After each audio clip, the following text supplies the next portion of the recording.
सती की कथा से जो होती है, ये त्रेता युग की बात है। पूर्व जन्म में ये गौरा सती ही कहलाती थी। पूर्व जन्म की बात। एक बार त्रेता युग माही और जय जय सीताराम, शंभो गए को बजरे से पानी में,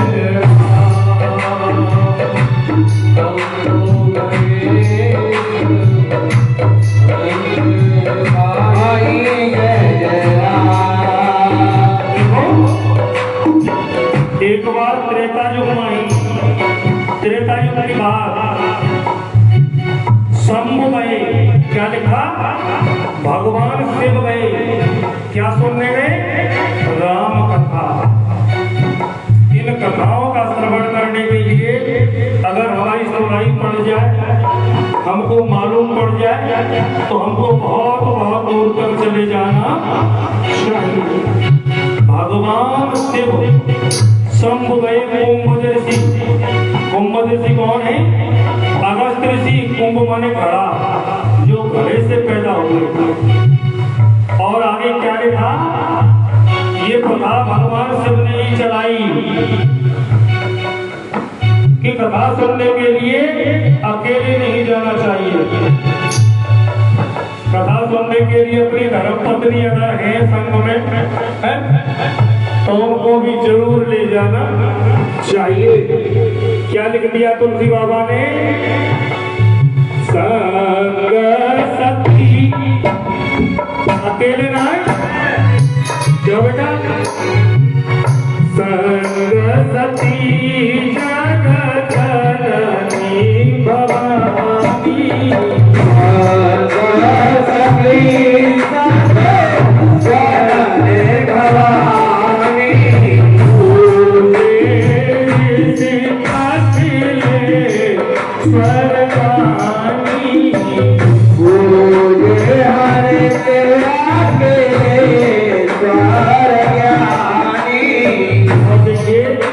जैसे ही अभी मैंने तुम्हें सती मैया के कितने नाम गिनाए?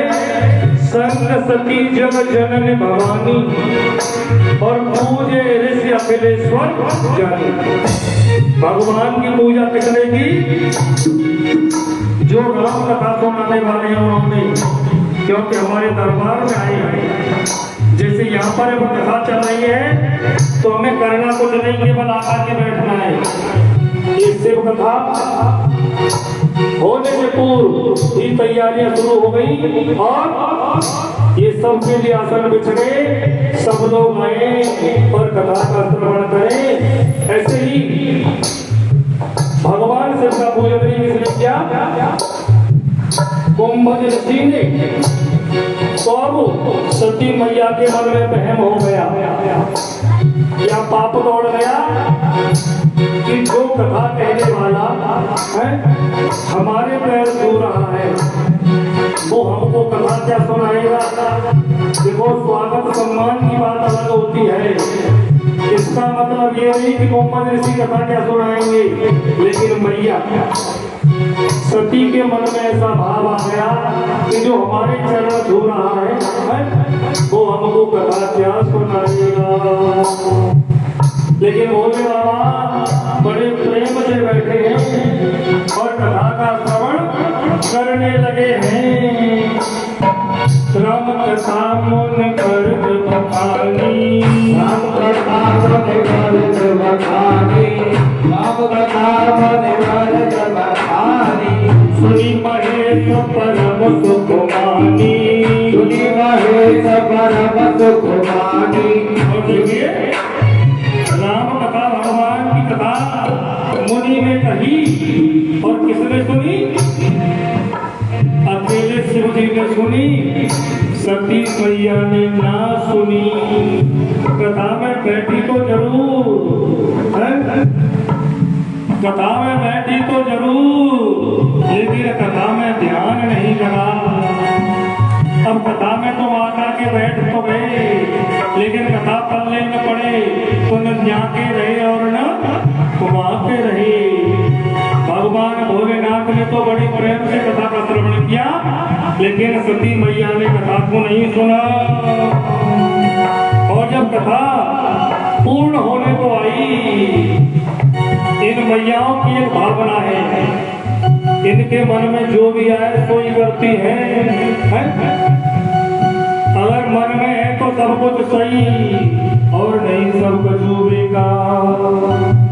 सती माता ने भगवान की कथा का निरादर कर दिया, और जब कथा का निरादर कर दिया, कथा नहीं सुनी, तो वहां से लौट करके सती मैया और मेरे भोले बाबा लौट करके जा रहे हैं। और किसकी कथा सुन करके लौट आए? राम कथा का श्रवण करके जा रहे हैं।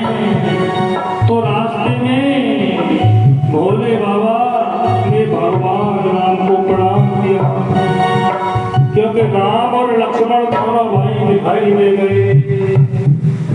जब दोनों भाई दिख गए तो प्रणाम किया, और सती ने पूछा किसको प्रणाम कर रहे हो? बोले यही मेरे इष्ट देवता है, इनकी नारी खो गई है, सीता का कोई हरण करके ले गया है। अब तो सती विचार कर रही है, ये जब राम है तो इनकी धर्म पत्नी का हरण कैसे हो गया है? मन में तर्क कर रही है कि ये कैसे राम, जिनकी धर्म पत्नी किसी ने चुरा ली।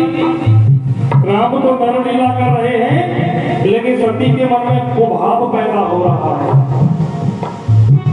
भोलेनाथ कह रहे तुम दूर से प्रणाम कर लो, लेकिन सती माता कह रही है कि देखो जी तुम तो पुरुष हो, चाहे चाहे प्रणाम कर ले तो, लेकिन हमारी यानी मैयाओं की आदत क्या है? जाने दिन न हो ये पर प्रीति,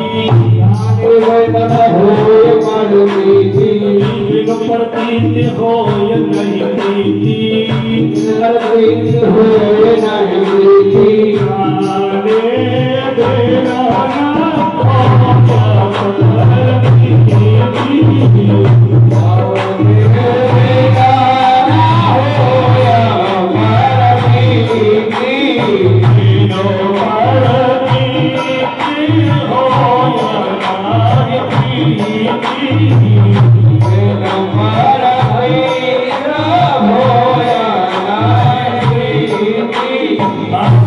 भोले बाबा कह रहे हैं तुम्हें विश्वास नहीं है? बिल्कुल नहीं है महाराज।